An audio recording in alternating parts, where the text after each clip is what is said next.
Imagine waking up in a world where every thought you believe to be yours, every craving, every insecurity, every fleeting sense of inadequacy has been carefully planted. A world where your inner dialogue is less an authentic voice and more a broadcast, programmed by forces you never see and rarely question. You believe you are free, yet you consume what is placed before you, desire what is dangled before your eyes, and define yourself by standards designed to keep you perpetually dissatisfied. This is not the premise of a dystopian novel. It is the reality we inhabit, and it was set into motion a century ago by one man who understood the terrifying fragility of the human psyche, Edward Bernays, the so-called father of modern public relations. Here lies the paradox. Never in history have human beings been freer, more technologically empowered, or more socially connected. Yet rates of depression, loneliness, and existential despair have reached epidemic proportions. We scroll endlessly, half aware that each swipe deepens a hunger that can never be satisfied. We post our lives in curated fragments, secretly praying for validation from strangers, even as we insist we don't care. What if the misery gnawing at the edges of our modern existence isn't accidental, but engineered? Bernays, the nephew of Sigmund Freud, recognized what most of us are too distracted to consider. People rarely make rational decisions. We are creatures of symbols, unconscious impulses, and hidden fears. If you can reach beneath the conscious mind, if you can stir the buried desires of the collective unconscious, you can shape entire nations. Bernays didn't merely sell products, he sold ways of being. He taught corporations and governments how to manipulate identity, status, and belonging itself. He transformed consumption into a form of self-expression, ensuring that happiness was always just one purchase away, and misery was always close enough to keep you reaching. The most unsettling part is not that manipulation exists, but that we welcomed it. We allowed our desires to be redirected because it felt easier than confronting the abyss of freedom. People are often more frightened of freedom than they are of slavery, wrote Erich Fromm, exposing the uncomfortable truth that liberation carries responsibility. Bernays gave us something simpler: illusions. The illusion of choice, the illusion of individuality, the illusion of control. Think of how advertising frames your worth. A car is never simply a vehicle, it's prestige. A phone is not communication, it's status. Beauty products don't just promise clear skin, they whisper the ancient fear of being unloved. Beneath every billboard and every glossy screen lies the same subtle message. You are not enough, but you could be if only you consume. In this endless cycle of desire and dissatisfaction, modern media does not merely entertain, it colonizes your inner world. Carl Jung once wrote, "People don't have ideas, ideas have people." This is the most chilling legacy of Bernays, the realization that many of the ideas we live by, the desires we think are uniquely ours, were implanted long before we were aware enough to resist them. We are not individuals navigating reality. We are conduits through which carefully cultivated narratives flow. And each time we believe we've made a free choice, we may only be acting out a script written decades before we were born. The question, then, is not whether media manipulates you, it does. The question is, what happens to a civilization when its very sense of identity is manufactured? When desire itself is commodified? And when freedom becomes indistinguishable from the invisible chains of persuasion? We must now turn deeper into history to understand how Bernays built this machinery of influence, not as a neutral system of communication, but as an engine of control that still governs your mind today. To grasp the magnitude of Edward Bernays' impact, one must first return to the intellectual soil from which his ideas grew. His uncle, Sigmund Freud, was mapping the hidden caverns of the human psyche. Freud's theories exposed the uncomfortable truth that beneath our polite rationalities lies a swirling mass of instincts, sexual desires, fears of death, primal urges we spend lifetimes repressing. Civilization, Freud argued, is a fragile mask stretched thin over these darker drives. And Bernays understood something radical. If you could learn to tug at those hidden drives, you could bypass reason itself. You could move entire populations without them realizing they had been moved. It is important to recognize how revolutionary this insight was at the time. Before Bernays, advertising was mostly informational. A soap company might boast that its product cleans better, or a shoe company might emphasize durability. But Bernays saw that products could become symbols, extensions of human identity, vessels for unconscious longing. He turned advertising into a psychological weapon. Consider his infamous campaign for tobacco in the 1920s. Smoking in public was taboo for women. Bernays reframed cigarettes as torches of freedom, hiring debutantes to light up during a parade, ensuring newspapers captured the spectacle. What had once been a social stigma was transformed into a symbol of female liberation. It was a masterstroke, not of selling tobacco but of selling identity. Millions of women weren't buying cigarettes. They were buying emancipation, independence, defiance of patriarchy. Bernays didn't just sell a product, he rewired cultural meaning itself. Here we see the essence of his method. Locate a psychological wound or social tension, attach it to a commodity, and let desire do the rest. Every purchase becomes an attempt to resolve inner conflict. But as with any illusion, the relief is temporary. The cigarette does not heal loneliness. The car does not grant dignity. The luxury brand does not secure love. The consumer is left with a fleeting high, followed by a deeper hunger. Thus, the machinery perpetuates itself. Desire manufactures profit, and dissatisfaction ensures desire never ends. This is why modern misery feels endless. It is not an accident, but a feature. When every commodity is linked to existential need, we can never be satisfied, because existential needs cannot be consumed away. Man is condemned to be free, wrote Jean-Paul Sartre, pointing to the unbearable responsibility of shaping one's own life. But consumer culture, guided by Bernays' strategies, offers a counterfeit escape. Don't confront the void of freedom. Just shop, just scroll, just upgrade. The brilliance and horror of Bernays' legacy lies in how seamlessly his strategies were adopted. Corporations, governments, and later media conglomerates recognized the power of turning unconscious fears into engines of control. The Cold War wasn't merely a battle of weapons. It was a battle of narratives, images, and symbols. Propaganda no longer needed to announce itself with banners and slogans. It could hide inside entertainment, news, and lifestyle branding. And because these methods appeal not to logic but to unconscious association, they bypass our defenses. When you watch an ad linking luxury watches to timeless love, you don't analyze the absurdity, you feel the tug of desire. When you scroll past a lifestyle influencer, you don't rationally compare lives, you feel the ache of inadequacy. Your unconscious responds before your conscious mind even notices. This was Bernays' genius. He did not aim to change what you think. He aimed to change what you feel so that your thoughts would rearrange themselves accordingly. In doing so, he transformed democracy into something fragile. If the masses could be guided not by reason but by manipulation, were they truly free at all?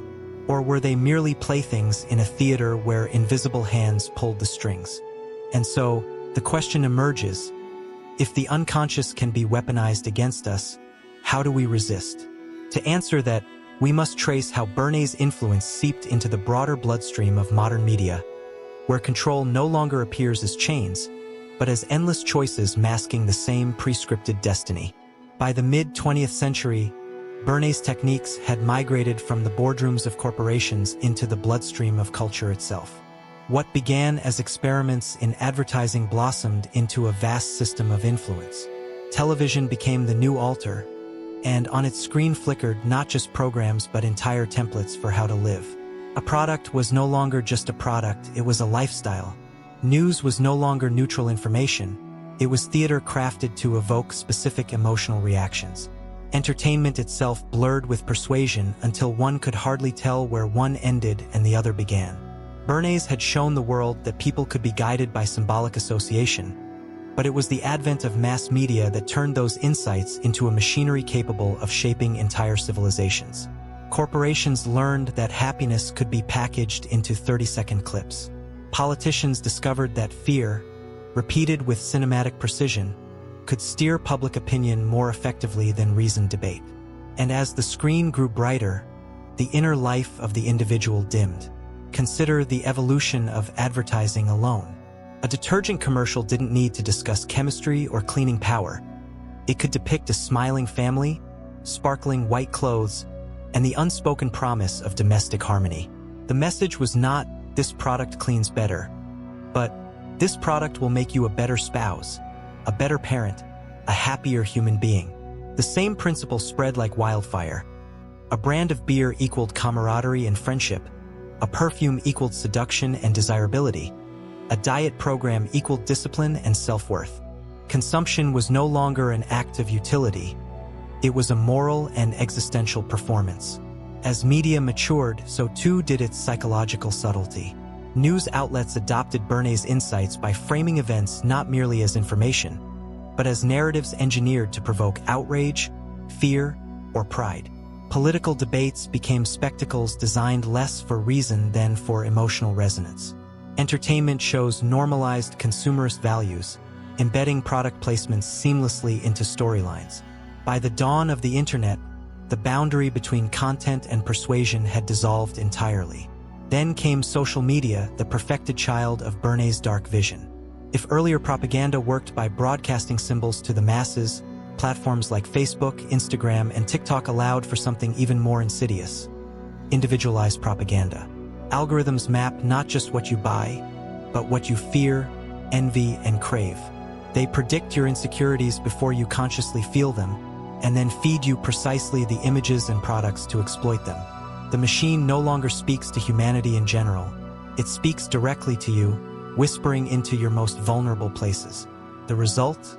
A generation trained to perform itself in public while privately drowning in inadequacy. We scroll through highlight reels of curated lives, comparing our raw, unfiltered existence with someone else's staged perfection. And though we know it's curated, the wound deepens. Every image we consume tells us the same silent message: you are not enough. Arthur Schopenhauer once observed, "Wealth is like seawater. The more we drink, the thirstier we become." He was speaking of material greed, but the metaphor applies with brutal clarity to our digital lives. Each scroll promises relief, each like feels like a sip, but instead of quenching our longing, the hunger grows more insatiable. Modern media, born of Bernays' insights, has achieved what earlier empires could only dream of: not the conquest of land, but the conquest of consciousness. Where soldiers once enforced obedience with swords, pixels now enforce conformity with invisible chains of envy, desire, and fear. And the cruelest trick is this: we call it entertainment, we call it freedom of choice, never realizing we are prisoners whose bars are made of images and words. The pressing question now becomes, if media can hijack desire so completely, what does that mean for our sense of meaning itself? How does a human being forge authentic purpose in a world designed to keep them perpetually unsatisfied? If the first wave of Bernays' influence was to link products with hidden desires, the second was far more devastating: to replace meaning itself with consumption. Human beings are not satisfied with survival alone. We crave purpose, belonging, and a sense that our lives matter in the grand unfolding of existence. Yet, in the modern media ecosystem, this ancient longing has been quietly redirected. Instead of seeking transcendence through art, philosophy, or spiritual practice, we are told to seek it through brands, experiences, and the endless chase of novelty. This is not just clever marketing. It is the slow erosion of the human soul. By tethering identity to consumption, media ensures that the individual is always reaching but never arriving. The luxury watch whispers that you have significance. The exotic vacation promises you joy. The curated Instagram profile suggests you are living fully. Yet as soon as the high fades, the emptiness returns, sometimes louder than before. In this cycle, despair becomes profitable. Misery is no longer a flaw in the system. It is the engine that keeps it running. Here lies the great paradox of our age.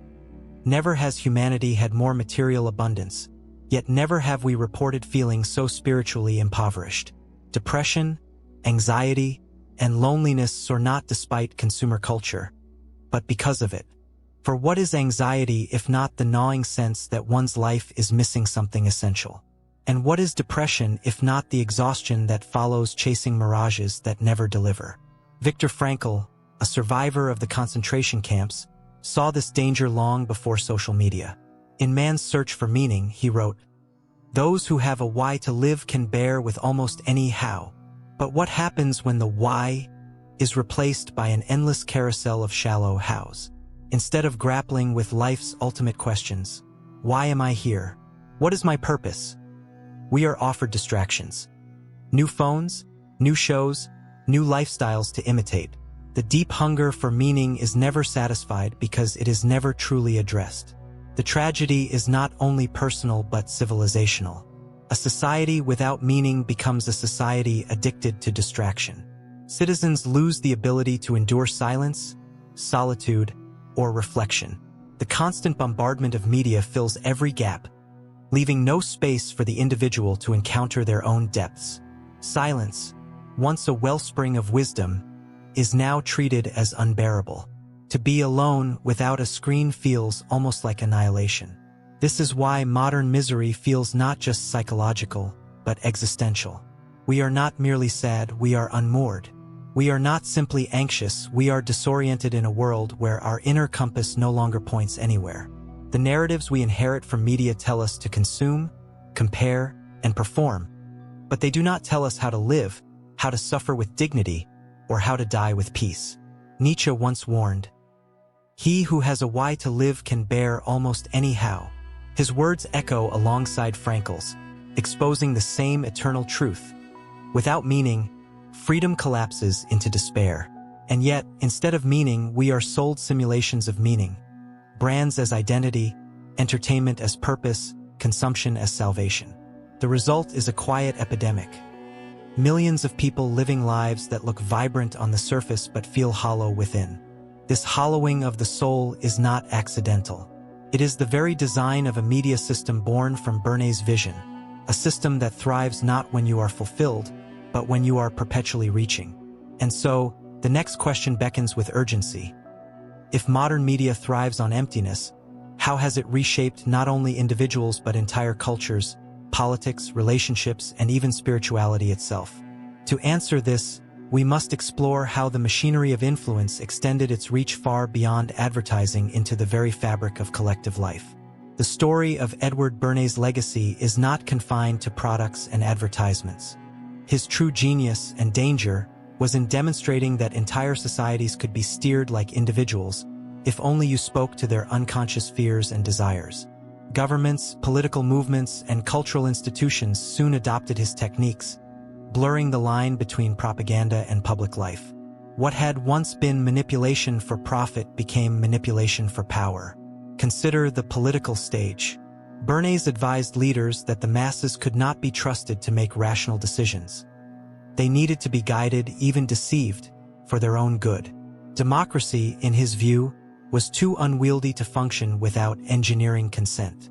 With this philosophy, propaganda shifted from crude slogans to sophisticated emotional orchestration. Candidates were marketed like brands, not evaluated by policy, but by charisma, image, and symbolic association. The televised debate, the campaign rally, the political ad, all became performances designed to trigger unconscious loyalty. This transformation did more than elect leaders. It reshaped the very meaning of politics. Instead of citizens deliberating over truth and justice, the public became consumers choosing between competing narratives. Politics became theater, where facts mattered less than feelings, and truth was whatever image resonated most powerfully. The consequence was a slow corrosion of trust. When persuasion becomes indistinguishable from propaganda, cynicism seeps into the collective spirit. People begin to doubt not only politicians, but reality itself. Culture, too, was quietly transformed. Music, film, and fashion industries learned that their real power was not simply in entertainment, but in shaping identities. Rock stars and movie icons became symbols of rebellion, glamour, or freedom, commodities wrapped in human form. Even counterculture movements, which once arose to resist conformity, were swiftly absorbed into the system. What began as protest was rebranded as a style, sold back to the very people it once sought to liberate. Authentic resistance was pacified by turning it into fashion. Perhaps the most unsettling arena of all was spirituality. As traditional religious frameworks lost influence, the media marketplace rushed to fill the void. Self-help gurus, wellness industries, and lifestyle philosophies emerged, promising transcendence but only for a price. Spirituality itself was commodified: yoga mats, mindfulness apps, curated retreats. The sacred was repackaged into consumable fragments, stripped of depth, and sold as experiences. The hunger for transcendence remained, but it was redirected into a treadmill of fleeting solutions. The result is a civilization that appears vibrant yet feels profoundly hollow. People adorn themselves with symbols of meaning, political affiliation, fashion, digital identities, but these symbols often conceal more than they reveal. The inner life, the sacred core of existence, is left unattended. We have become experts at appearances but amateurs at being. Aldous Huxley once warned in Brave New World, "People will come to love their oppression, to adore the technologies that undo their capacities to think." His words now sound less prophetic and more descriptive. The tools Bernays pioneered have matured into systems so pervasive that we rarely notice them. We laugh at commercials, criticize politicians, and roll our eyes at influencers. Yet the very structure of our desires, fears, and values has already been shaped. We swim in waters we cannot see. This is Bernays' darkest legacy. Not that he manipulated individuals, but that he helped construct a world where manipulation is the atmosphere itself. Our culture, our politics, even our sense of the sacred, all have been infiltrated by the logic of persuasion. And this raises the final and most urgent question. If manipulation now defines the air we breathe, is there any path back to authenticity, meaning, and freedom? To answer that, we must confront the one place Bernays' legacy cannot easily reach. The individual who awakens to the machinery, who refuses to be a passive vessel of implanted desires, and who dares to reclaim the sovereignty of their own soul. If Edward Bernays showed us anything, it is that the human mind is not a fortress but a porous field, easily seeded with illusions, vulnerable to suggestion, always at risk of being colonized by forces we cannot see. His legacy has produced a civilization shimmering with images yet trembling with emptiness. The question is no longer whether we are manipulated, but whether we can awaken to the manipulation and chart a path back to ourselves. To resist this system, we must first confront its greatest weapon: distraction. The machinery of modern media thrives on our inability to remain still, to endure silence, to meet our own thoughts without fleeing into noise. Every scroll, every advertisement, every curated image whispers that meaning lies out there, in the next purchase, the next upgrade, the next identity to adopt. But the first act of resistance is profoundly simple, though terrifying: to turn inward, to sit with the rawness of existence, the void that consumption promises to fill but never can. This is not a comfortable path. To reclaim the self is to wrestle with the questions media wants us to ignore. Who am I when I am not consuming? What do I value when no algorithm is nudging me? What is freedom when it is not curated for me but must be lived by me? These questions cut deeply because they strip away the illusions Bernays helped weave. They leave us face to face with our own freedom, and with it, our own responsibility. Viktor Frankl reminded us that meaning is never given, it is chosen. Life is never made unbearable by circumstances, but only by lack of meaning and purpose, he wrote. In a world designed to offer endless diversions, the act of choosing one's own meaning becomes a radical defiance. Media may sell you identities, but only you can decide your purpose. Cannot be bought, only lived. This reclamation requires cultivating spaces where media's influence cannot easily reach. Solitude becomes sacred. Silence becomes revolutionary. True community, rooted not in performance or consumption, but in shared humanity, becomes essential. It means practicing discernment, questioning the narratives fed to us, resisting the reduction of existence to status symbols, and daring to live lives that may appear ordinary by media's standards but are rich with authenticity. Resistance also means remembering what media deliberately obscures, that suffering, uncertainty, and limitation are not defects to be erased by consumption, but essential parts of the human journey. Bernays' legacy tells us to escape suffering by buying, scrolling, numbing. But philosophers from every age have told us the opposite. that meaning often arises through suffering, that despair can deepen us, and that freedom is inseparable from the willingness to face life in its raw totality. Jean-Paul Sartre once wrote, "Freedom is what you do with what's been done to you. The media machine has done much to us, colonized our desires, commodified our identities, filled our inner world with illusions. But freedom begins when we recognize what has been done and choose differently. When we stop being passive consumers of narratives and become authors of our own. The path forward is neither easy nor guaranteed. The machinery of manipulation is vast, sophisticated, and relentless. Yet history shows us that individuals can resist, and from their resistance, cultures can be renewed. Every time a person chooses authenticity over performance, reflection over distraction, purpose over consumption, they puncture the spell. And with enough punctures, the illusion begins to collapse. Edward Bernays may have built the blueprint for our age of misery, but the blueprint is not destiny. The most subversive act in a world built on manipulation is not rebellion for its own sake, but authenticity, for its depth, its difficulty, and its refusal to be bought. And so the final challenge remains, to stop asking what the media wants of you, and to start asking what existence itself demands of you. In that question lies the beginning of freedom, the seed of meaning, and the possibility of a life no propaganda can steal.